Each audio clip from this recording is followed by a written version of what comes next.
Y este es la constante de Coulomb por una carga dividida entre la distancia a la que nosotros queremos estudiar el potencial. Tendremos entonces, por último, la energía potencial eléctrica, que se representa con una U, y es la constante de Coulomb multiplicada por una carga que llamaremos 1 por una carga que llamaremos 2 y dividida entre la distancia entre ellas. Fíjense que, y esto es muy importante, las fórmulas se parecen mucho, así que hay que tener cuidado con ellas. Recordar que en el caso de los vectores, campo y fuerza eléctrica, yo estoy tratando con el cuadrado de las instancias, y en el caso de los escalares, que son el potencial eléctrico, que es energía potencial por unidad de carga, y la energía potencial eléctrica, yo estoy tratando con las distancias directamente. Esto es importante recordarlo. Y aquí nosotros vamos a ver brevemente un problema de fuerza eléctrica. En general, los problemas de fuerza eléctrica lo que suelen llevar son sistemas de 3, 2, 3, 4 cargas hasta, bueno, sí, un número grandísimo de ellas. Nosotros nos vamos a limitar a que nuestro número máximo sean 4 cargas y vamos a ver un problema de 3. Como les informé, el problema, para ganar tiempo, ya yo lo resolví, así que vamos a hacer solamente algunos comentarios sobre ellos. El problema me dice: en las esquinas de un triángulo equilátero existen 3 cargas puntuales como las que se ve en la figura. Calcule la fuerza eléctrica total sobre la carga de valor 2 microcoulomb. Entonces, yo debo sacar mis datos una vez que ya tengo leído el problema. Me dice que tengo 3 cargas, y esas 3 cargas yo les voy a asignar un número.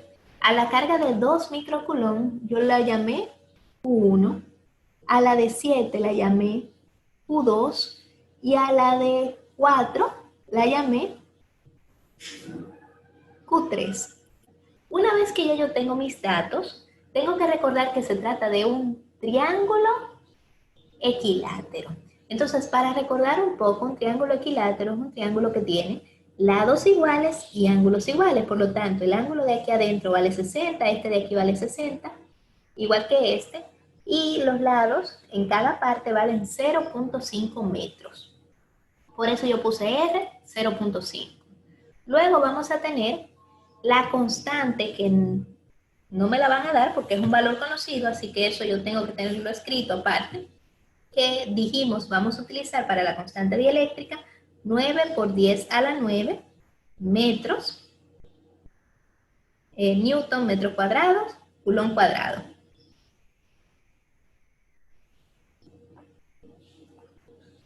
¿Qué voy a tener? Que una vez ya yo tengo los datos, lo que sigue es precisamente convertir las unidades.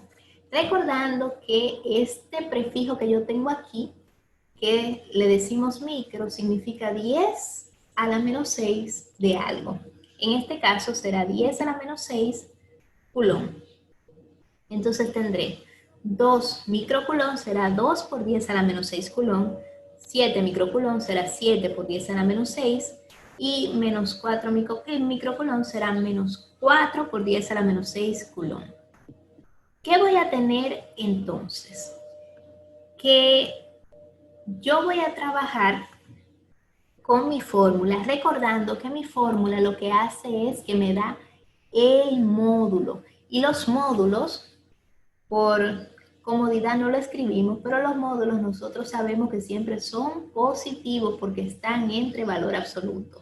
Si buscamos la parte de teoría que vimos, la fórmula que estuvimos observando en el documento anterior, en la diapositiva que teníamos, porque esta es una diapositiva distinta, nosotros vamos a encontrar que en la parte que tiene que ver con la ley de Coulomb, nos vamos a encontrar con que tenemos las cargas entre valores absolutos. Eso significa que aunque las cargas sean negativas, yo las voy a representar como si fueran positivas en esta parte. ¿Y qué voy a tener? Que a mis cargas que yo llamé de este lado, Q1, Q2 y Q3, yo voy a estudiar la influencia que hacen estas dos cargas sobre esta, pero las voy a estudiar de manera independiente. A la fuerza que ejerce la carga Q2 sobre Q1 le voy a llamar F12, diciendo que esta es la fuerza que la carga 1 recibe de la carga 2. Y aquí entonces yo aplico mi fórmula. La constante de Coulomb multiplicada por la carga 1 por la carga 2 dividida entre el cuadrado de la distancia entre ellas. Y eso yo le escribo 9 por 10 a la 9 multiplicado por 2 por 10 a la menos 6 Coulomb multiplicado por 7 por 10 a la menos 6 Coulomb. Recordando que yo no estoy poniendo unidades porque ya yo tengo todo en el mismo sistema, las unidades las pongo al final. Y todo eso yo lo divido entre 0.5 al cuadrado. ¿Qué cosa hay que recordar aquí? Tienen que acordarse de los paréntesis cuando lo coloquen en la calculadora, porque si no colocan los paréntesis, pueden hacer que la calculadora interprete mal lo que se supone que tiene que leer. Teniendo esto en consideración, entonces, cuando yo lo pongo en la calculadora, mi resultado me da 0.504 newton. Luego tengo la siguiente fuerza, que es la fuerza que recibe la carga 1 de la carga 3, y entonces vuelvo y escribo lo mismo. K por Q1, en este caso por Q3, dividido entre el cuadrado de la distancia que hay entre Q1 y Q3. Aquí yo escribo 9 por 10 a la 9, 2 por 10 a la menos 6, multiplicado por 4 por 10 a la menos 6. Fíjense que lo puse inclusive en rojo y está positivo. Lo estoy colocando así porque es el módulo. Sabemos que la carga es negativa, sí. Pero cuando nosotros aplicamos esta fórmula, es el módulo de la fuerza, por lo tanto el signo de la carga no nos interesa por ahora. Más adelante les voy a mostrar por qué. Y voy a tener entonces que mi resultado será 0.5. Todo esto lo que tengo que multiplicar aquí arriba va a ir dividido por esto al cuadrado. Y mi resultado me va a dar 0.288 newton. Positivo, porque aquí yo estoy utilizando el módulo y el módulo es siempre positivo. Ahora, usted dirá, ¿y entonces menos que es decorativo? No, no es decorativo. ¿Qué nosotros vamos a tener? Cuando nosotros estudiamos las cargas por primera vez, recuerden que dijimos que las cargas tenían ciertas propiedades. Y dentro de esas propiedades teníamos una que tenía que ver con la ley de atracción de las cargas. Y dijimos que cargas de signos opuestos se atraen y cargas del mismo signo se repelen o se rechazan. Entonces, ¿qué vamos a tener? Que para poder ver lo que sucede con las fuerzas, nosotros tenemos que observar lo que pasa con la carga que nos interesa en relación con las cargas con las que está interactuando. ¿Y qué voy a tener? Que en el caso de la carga 3, ella es negativa. Y como la carga 2 es positiva, lo que ella va a hacer es atraerla porque son distintas. Por eso la dirección de mi fuerza va a estar en la misma línea y apuntando hacia la carga negativa. En el caso de Q1 y Q2, la relación es que ellos tienen cargas del mismo signo, ambas son positivas. Y como dice la ley, las cargas del mismo signo se rechazan, entonces lo que va a hacer Q2 a Q1 es tratar de empujarla. Y eso se va a reflejar con una fuerza que va a ir en la misma línea en la que yo tengo ubicadas mis dos cargas, pero que va a ir hacia afuera rechazando la carga. Ahora bien, aquí viene la parte matemática. Recuerden que nosotros tenemos aquí un triángulo equilátero, lo que quiere decir que los lados valen lo mismo y que los ángulos valen lo mismo. Sin embargo, mi fuerza no se está representando dentro del triángulo, sino afuera de él. Y yo voy a tener que en esta parte, y aquí lo estoy poniendo grande y exagerándolo un poco, mis ángulos que van a ser opuestos por este vértice, es decir, este ángulo de aquí y este que está aquí, van a ser iguales. Entonces yo voy a tener que este vector va a formar un ángulo de 60 con la horizontal. Ahora bien, si yo decido que yo no quiero trabajar con ese vector, yo puedo trabajar con su complementario. El resultado me va a dar el mismo. Y de hecho, esto lo tienen de tarea para que practiquen. Hacerlo con el ángulo de 60, porque yo lo voy a hacer con el ángulo complementario. Dos ángulos son complementarios, y esto se los estoy recordando, porque esto son cosas que ustedes ya tienen que saber de cursos anteriores, cuando la suma de ellos dos me da 90. Entonces yo lo voy a hacer con el complementario que es 30. Y como vector que es, yo sé cómo se trabaja ya en esta parte. Yo descompongo mis vectores en componentes en X y en Y porque mis vectores están en el plano. ¿Y qué voy a tener? Descompuse primero F1,3 porque es el más fácil. Voy a tener que F1,3 está en el eje X, el completo. Y no solamente en cualquier parte del eje X, sino en la parte positiva del eje X. Así que yo simplemente puse la componente en X del vector fuerza de la carga 1 que le hace la carga 3, es ella misma completa en el eje X. Y como ella está completa en el eje X, no tiene componente en Y. Y eso es lo que tengo aquí.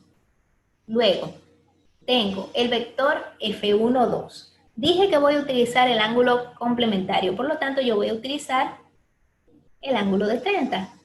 ¿Qué voy a tener entonces? Que yo voy a ver mi relación con el ángulo y voy a ver las componentes en X y la componente en Y de esa fuerza. ¿Qué tendré entonces? Voy a tener que en el caso de la componente en X, mi relación con este ángulo es opuesto y por lo tanto yo voy a trabajar con el seno de 30. Y voy a tener menos, porque está en la parte negativa del eje X, la componente, el módulo de la fuerza 1, 2, multiplicado por el seno de 30. Y eso es lo que yo tengo aquí. Luego, la componente en Y, voy a volver a mirar la relación con el ángulo, y la componente en Y en relación con el ángulo es adyacente. Y tendré menos el módulo del ángulo, fuerza, de la carga 1 que recibe de la carga 2, multiplicada por el coseno de 30. Esto ya es lo que tengo aquí. Como dije, vuelvo y repito por la importancia. Yo puedo trabajar con el ángulo que es opuesto por el vértice, por eso mide lo mismo, puedo trabajar con el complementario.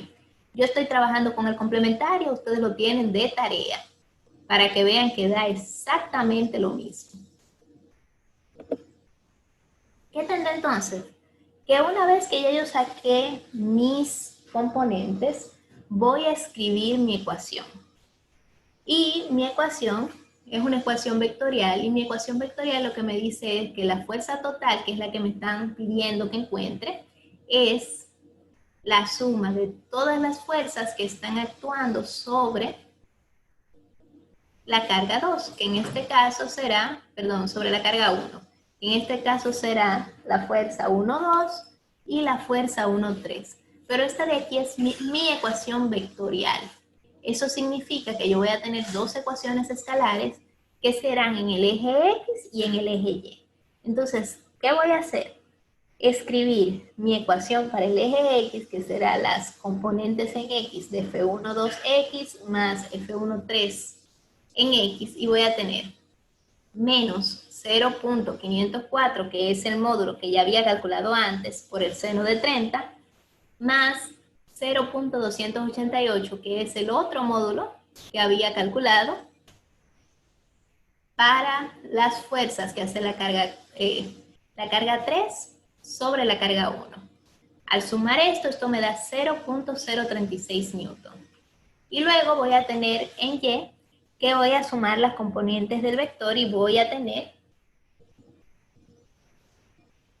menos 0.504 por el coseno de 30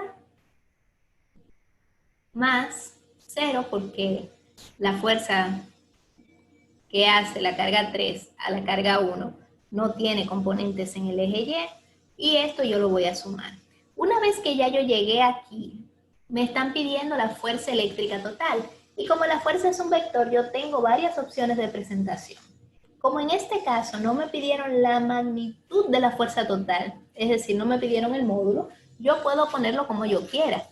Así que yo elegí colocarlo como su representación en vectores unitarios, que en este caso será 0.036 y menos su componente en Y, que será menos 0.436J, y todo eso medido en newton. Y esta de aquí es la fuerza total y es mi respuesta.